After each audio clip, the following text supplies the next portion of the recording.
Hello everyone, welcome back to the channel, and before I move any further, I want to wish every single one of you watching these videos subscribe to the channel, liking the videos more importantly, a very happy, healthy and productive new year. It's the 1st of January. January is a time for goal setting, maybe taking stock of things in your life right now that aren't serving you as much as you may like to, and embracing new things that potentially will. I'm no different on this front, and I want to lead from example, and by doing so I've signed up for a Hyrox competition, which for those of you who don't know what Hyrox is, it's a little bit less meatheady than the typical, bro gym stuff, benching, 180, deadlifting, whatever it is. So it's basically a CrossFit style competition. I'm signed up with Small Sean that you may have seen on the channel before, whom I live with, and in order to do that, I've decided to start 2024 with a short and sweet fat loss phase. So that all starts today. I'm going to show you how I go about a fat loss procedure very shortly in this video. But first of all, I'm absolutely starving. Abby behind the camera certainly is, but she's done up the first meal of the day. It has come to a total of about 550 calories or so, and that is going to constitute meal number one of an overall day of eating that is going to amount to 2,800 calories. So without further ado, let's get tucked in and we'll see you in a few. I'm going to get around to weighing myself now, and obviously it's less than ideal to do so at 1 p.m. in the day after which I've had a meal. But this morning's been a bit of a shit show. I was over at my mother's house last night with my family. We had a couple of cocktails. I didn't wake up until after 11 a.m. this morning. So I'm just going to get a baseline estimate of what my weight is so that there's something to base the calculation of my calories. Now, when you are weighing yourself, I recommend that you do it every single morning. First thing in the morning, after you wake up, after you go to the toilet, but before you eat or you drink anything. Because even if you slug half a litre of water before you jump on the weighing scales, the chances are you could be even half a kilo heavier. So try to minimize and equate the variables as much as possible so you can get as accurate a reading every single day, and hence the average reading that you're going to be able to calculate over the course of several weeks will be as to the point and as reflective of your actual progress as possible. Again, just doing this for an estimate, but the starting weight is in and around 107.5 kilos. That's obviously going to be a heavier reading than what it would be if I woke up first thing in the morning, weighed myself after going to the toilet, before I ate and drank anything. But regardless, that is going to be the first weigh-in that I'm going to use to calculate the fat loss calories over the course of the next few weeks. Now that I have my body weight, I've got everything that I need to make an estimation of the amount of calories I'll need to consume to lose fat over the next few weeks. So obviously the best way to get your fat loss calories is to sign up to the Fitness app and let me do it for you. But assuming that's not what you're ready to do right now, the next best way is to search up the Harris-Benedict formula on Google. And the first option that comes up should be one that looks like this.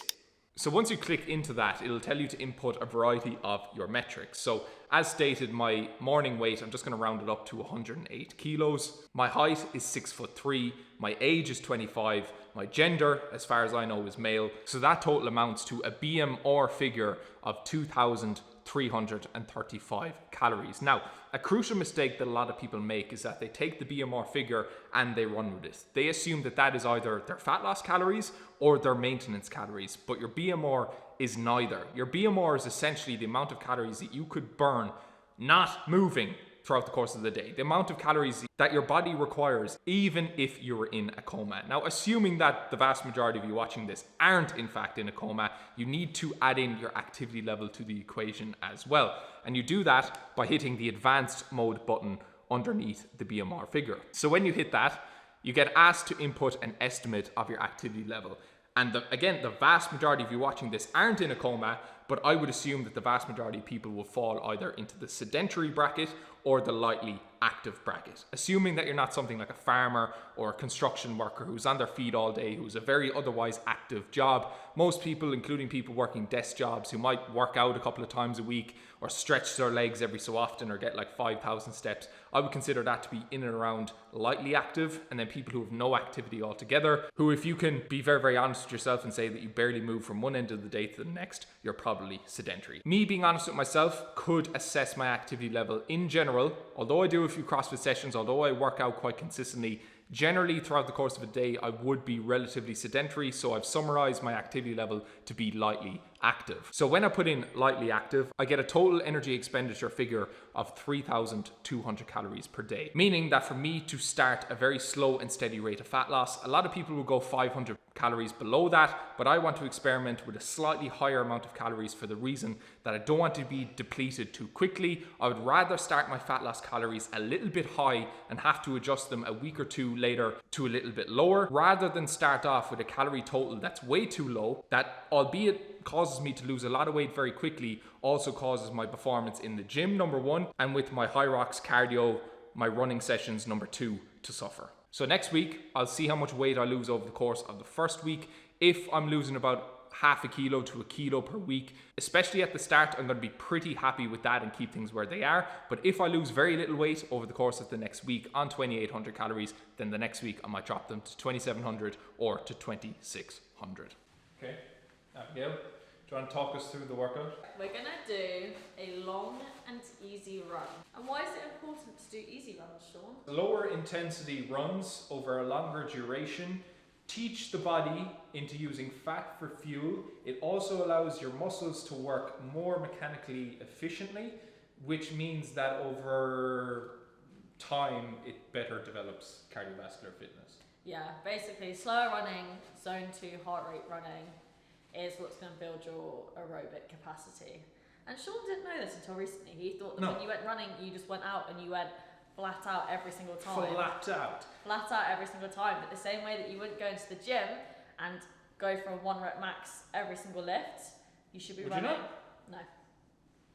News to me. You should be running most of your, they say 80% of your runs should be easy. And easy is a conversational pace. So we're not taking headphones because we're just going to go and chat to each other when we're running and make sure that we're actually sticking to a conversational, easy pace. And it's pissing it down with rain, so we can't take the camera. And to make matters worse, I've got no Vaseline because I left it in the CrossFit gym the other day. I was telling Abby, I found the tub of Vaseline, but I was like, what are the chances that at least one person in the CrossFit gym stuck their grimy little paws into the jar of Vaseline, and then I'm going putting that in between my legs. So what I have used is a combination of many things. The secret ingredient to stop chafing is it's special running base lube. Yeah, so apply to the inner parts of the groins, and we are ready to do a, what's the distance? I think we're going to do 8. 8 kilometer run. 7 or 8, we'll see. The question I ask myself every morning is who's going to carry the boat? Who's going to carry the logs? I don't live off that hope shit. I hope it's raining cats and dogs. I hope the water is freezing wet.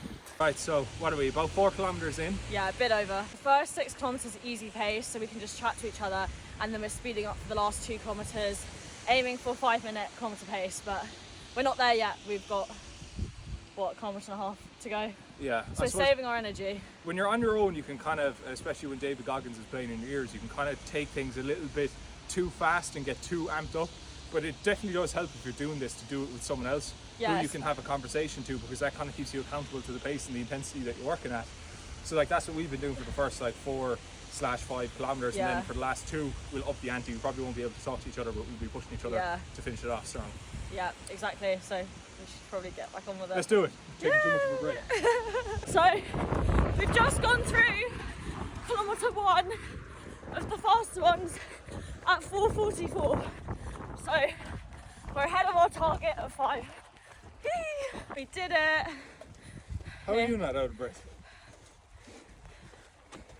Because I'm fitter than him, that's why.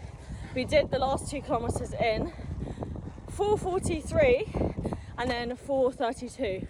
So we were way ahead of our target of 5, which is good, isn't it? Bear in mind I'm a 108 kilo fucking elephant trying to keep up with herself. Nah, you did good. And as well, we've got a little program, and we skipped to week 3 of the training because we thought we're not complete beginners. Hey, and we is this your vlog or my vlog? You're out of breath. Okay, give me that phone. Okay, provided that the lens isn't... No, it's fine. So, interesting point with running. I think especially it's definitely pertinent around the new year, or it's especially pertinent around the new years. A lot of you are probably going to put on your running shoes for the first time in 12 months.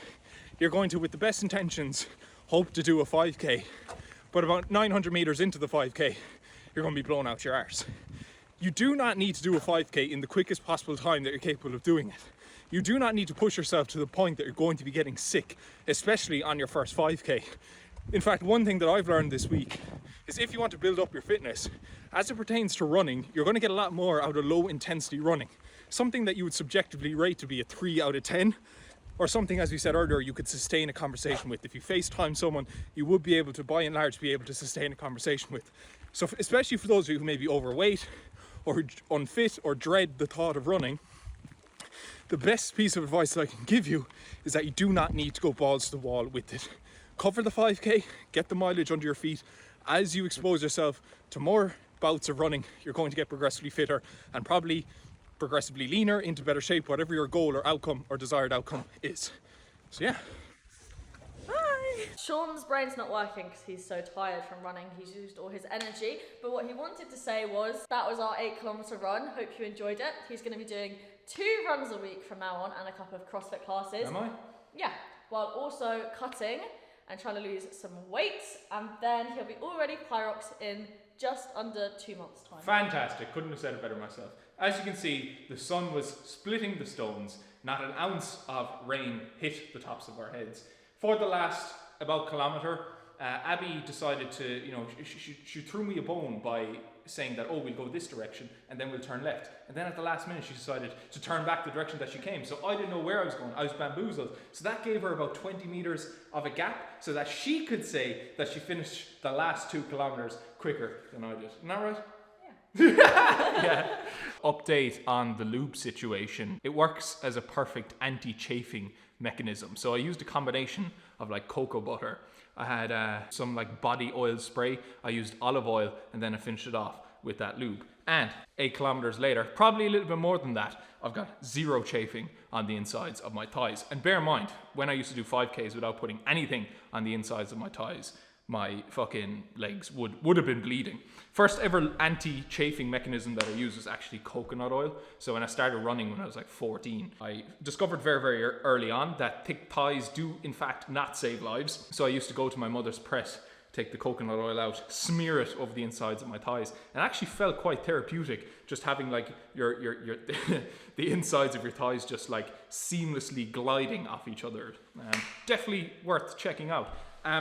Despite running sucking, which it does, I didn't think it could get much worse. But aside from that I'm going to have to sacrifice a new pair of socks because I'm not sure if you can see them. My foot's bleeding. It can, in fact, get much worse.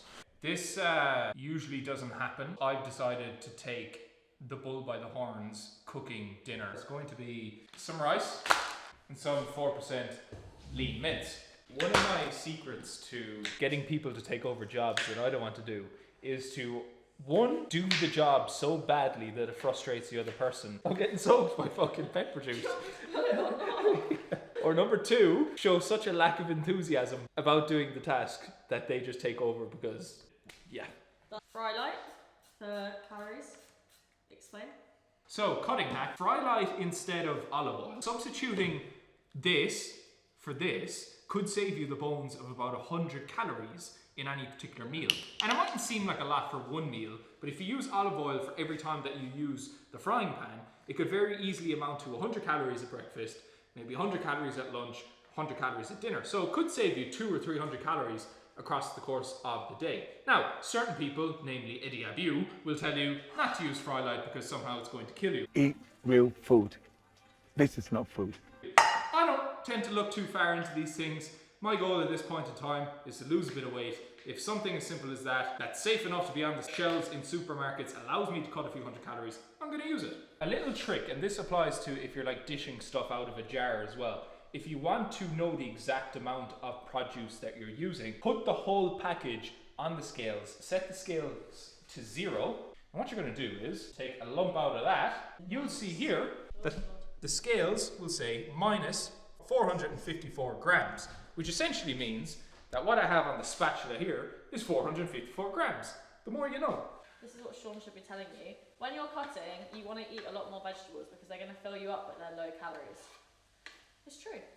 Sorry. It's going to make you feel fuller, more full. When you're in a calorie deficit, you're going to get hungry. So you want to bulk out your meals, make them more voluminous. Is that the right word? Yeah. Yeah, make them more voluminous with vegetables, which are very low calorie.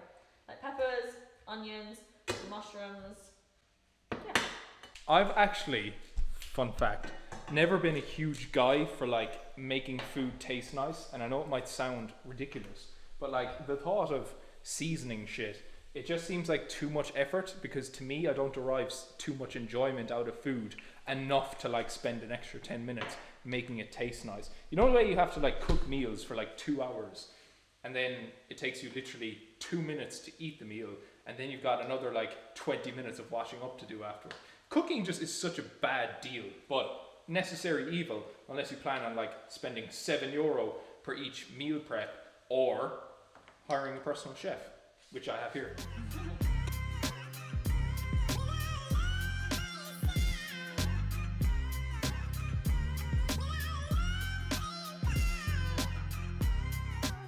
This is definitely Sean's idea. Similar to the fry light. Common knowledge to me, probably not so common knowledge to you. If you want something that's going to fill you up, low calorie or 0 calorie drinks, whether like Pepsi Max or Monster, because of the carbonated nature of them, not only do they technically hydrate you and give you a bit of a kick, but secondly, the carbonation kind of gives you an artificial sensation of feeling a little bit full, so it can be a helpful tip to get you through certain bouts of hunger. If I don't have a lot of calories to work with, what I will do is go to the fridge, pick out one of a massive crate of Pepsi Max, and that should get me through at least another, I don't know, hour or so.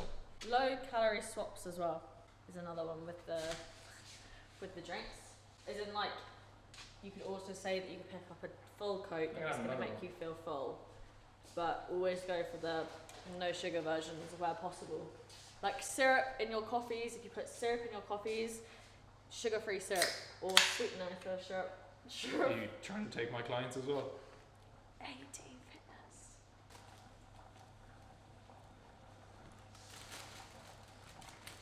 Fitness.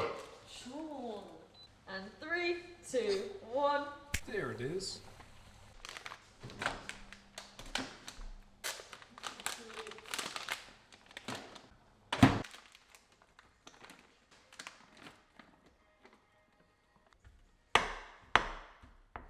Rice is mixed in, so I'm not going to know how much rice I have.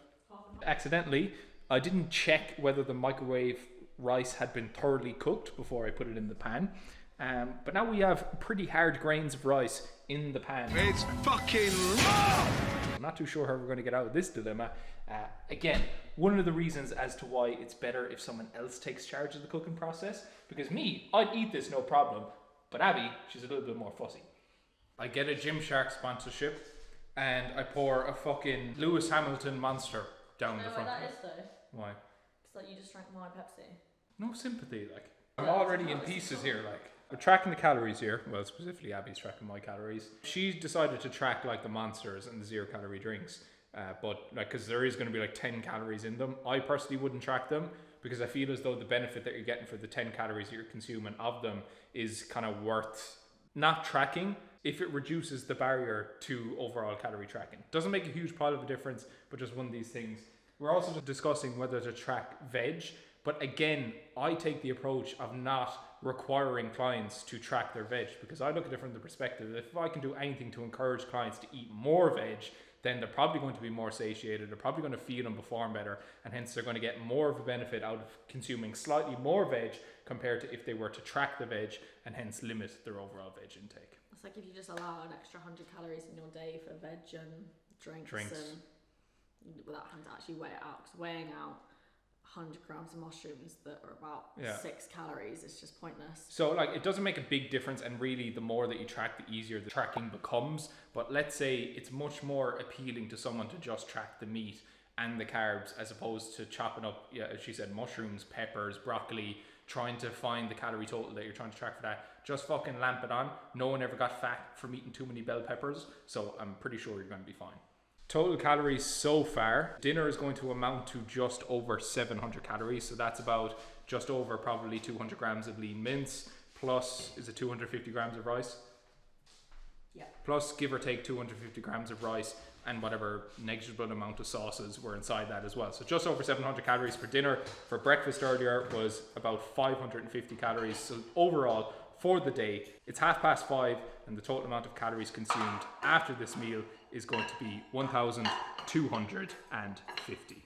So that should leave me with 1,300 calories to finish off the day, which should be fine.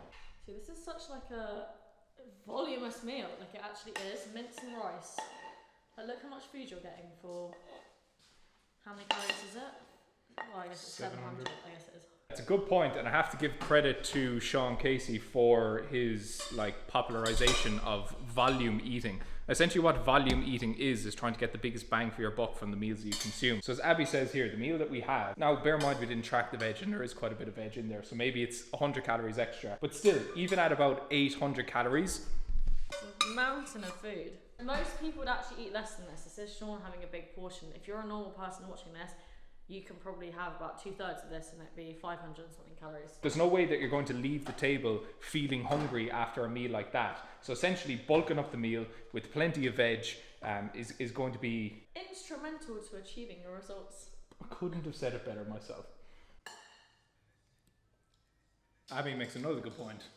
Again, when it comes to cutting, you want to be mindful of kind of the sauces that you're using and what extras you're applying to certain meals. An example of something that would be less than ideal is if you're adding cream to the cooking process, if you're adding full fat mayonnaise to the dinner, let's say, as a sauce. Something that I actually learned very early on, back in 2018 when I was living in Luxembourg. I used to raid the supermarkets for sweet chili sauce because I was just looking at the back of the packet one day. I was like, it's actually pretty decent in terms of the calories that it has for the amount that you would use. So you're not going using 100 milliliters of sweet chili. Well, I might. Usually it'll be quite a good bit less than 100 calories or even 50 calories less. Sweet chili sauce, better alternative in terms of calories for something like mayonnaise or whatever the fuck. Lads, don't worry, you haven't accidentally just fallen onto Abby's vlog. It's 8:30. My brain isn't working. Hers still is, so she's decided to make me up my last meal of the day. Well, potentially second last meal. It's gonna be like a bulking shake on a cut, solely for the reason that I'm so behind in calories. I think I've 1,200 calories consumed out of a projected 2,800. Probably. Yes, we woke up quite late today, so you did miss that one. We didn't get up until 11. 11, yeah. Interesting point as well. Creatine. If you miss a couple of days of creatine, you can I suppose backload the amount that you miss. So sometimes I'll do that. If I've gone 3 days forgetting to take creatine, I'll take 3 scoops on a particular day just to make it up. For the purpose of the vlog, it was a full scoop. That's 1,200 calories more or less, so you just need to mix it up. 200 mils of milk, 40 grams of porridge, 2 small bananas, 110 milliliters of double cream, and 30 grams of peanut butter, amounting to a total of 1,177 calories, which brings my total for the day so far to just over 2,400. Extra 30 grams of peanut butter brings the total to 2,600, excluding the veg that we didn't track, probably in the region of 27, if not 2,800, because I did have quite a lot of veg. And that's your bulking shake done. There's the tinsiest. Oh, there's a hair on it. Compliments to the chef. Cheers.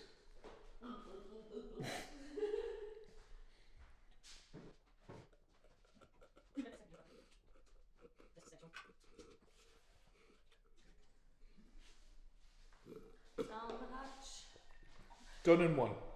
To finish off this video, I want to provide as much information as possible regarding how to set up your fat loss phase. So I've already gone through the calories, and the next thing to sort out is the protein intake. With respect to carbs and fats, forget about them. You're gonna sort them out with a balanced intake anyway. So focus on number 1, the calories, and number 2, the protein. With respect to protein, I aim for between 1.5 to 2 grams per kg of body weight per day, which for a man who's teetering on the brink of 110 kilos in body weight, that means I'm aiming usually for between 150 to 200 grams of protein. Now, if you go above the upper limit, does it really matter? No, and in most cases, the more the merrier. It would only really become an issue if you're eating so much protein that it was taking away from nutrients you could be getting through other food sources. I think that's pretty much it. Nail your calories, nail your protein, and Bob will very much be your uncle, and Mary very much your aunt. Thank you very, very much for tuning in. Appreciate the love, the likes, the comments, as always. If you haven't done so already, do please drop this video a very quick like.